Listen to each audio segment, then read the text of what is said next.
Earlier today, President Trump was in Poland. Let's take a look. We've come to your nation to deliver a very important message.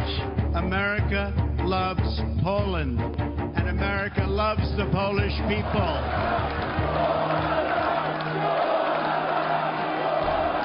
I am here today not just to visit an old ally, but to hold it up as an example for others who seek freedom and who wish to summon the courage and the will to defend our civilization.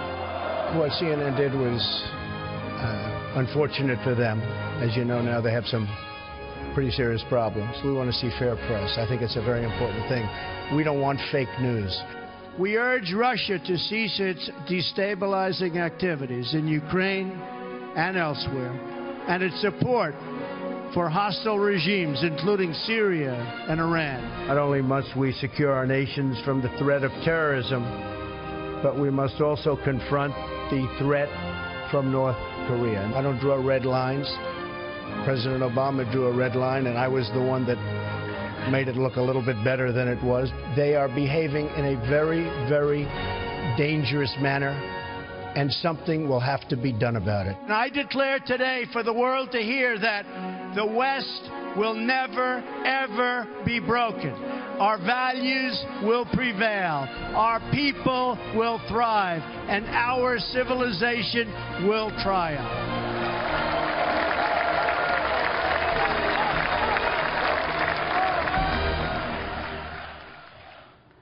Joining us now for reaction is Vice President Mike Pence, who's keeping the home fires burning. Had a great trip today to examine our space program. We're going to talk about that in a moment. Vice President Pence, it was an unbelievable day. I mean, it's unreal on so many levels. Poland, what Poland represents to freedom and Eastern Europe. But it is incredible to me, after seeing how optimistic that speech was, to watch the commentary afterward, Washington Post calling it dark and provocative. He says we will not be broken, but it's dark and provocative, Vice President Pence. What's your reaction to that? Well, I think what the world saw today is what we see every day in this president, and that is unapologetic American leadership. I mean, it really is remarkable to think for the last 8 years we had an administration that was more often than not apologizing for America around the world, boasting about leading from behind. And today in Warsaw, Poland, with those eloquent words that your viewers just heard again, President Donald Trump reaffirmed our nation's commitment to be the leader of the free world. And I have to tell you, having been in Florida today at the Kennedy Space Center, talking with folks down there, the enthusiasm for seeing the kind of leadership that President Trump is demonstrating at home and abroad, and even the leadership he wants to bring to our commitment to space, I think is invigorating the American spirit all across this country. He was criticized for attacking President Obama for not doing more to redress the Russian meddling. He was criticized for attacking the press in a country where a lot of people think, you know, the free press is endangered. He was attacked in the media for also criticizing our intelligence community. Would you have gone to Europe and criticized President Obama? Would you?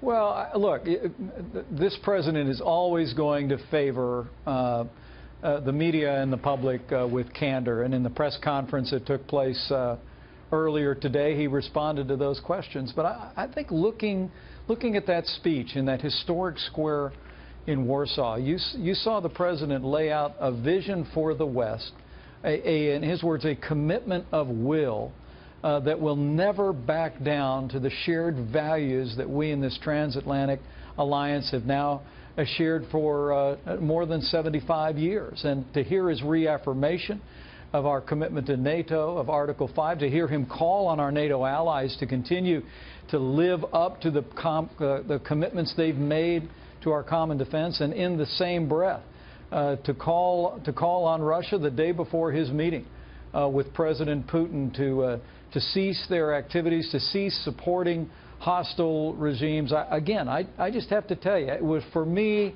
it was an example of the kind of bracing and direct and candid leadership that people across this country welcome in this president. And frankly, as I hear in leaders around the world, they are welcoming a president of the United States who's embracing his role as leader of the free world. In a very real sense, under President Trump, America is back. He's had a frosty relationship with Merkel and clearly Macron. I mean, they're playing to their home crowd as well. But it was announced today that the EU and Japan are forging a new trade deal, and they're using that as leverage against what they see as a president of the United States who's not as friendly to trade.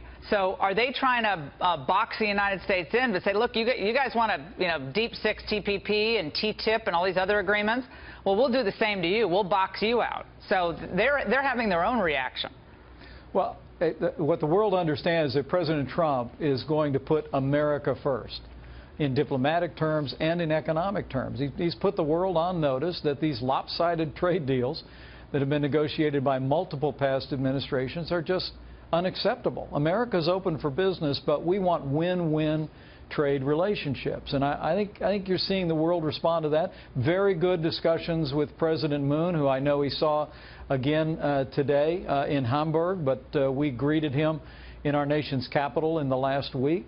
We're talking about beginning to discuss amendments and a renegotiation of our trade agreement with South Korea. Well, what about President Obama? He's put China on notice about our trade relationship. And what you see here is a president that's saying, look, we want to engage the world, but we want to engage the world by putting the interests of American workers, American jobs, and American sovereignty first. And what about President Obama then, talking to the president of South Korea after that historic meeting in Washington?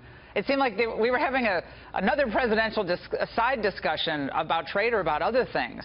I found that to be unusual, to say the least. Certainly President Bush never did anything like that.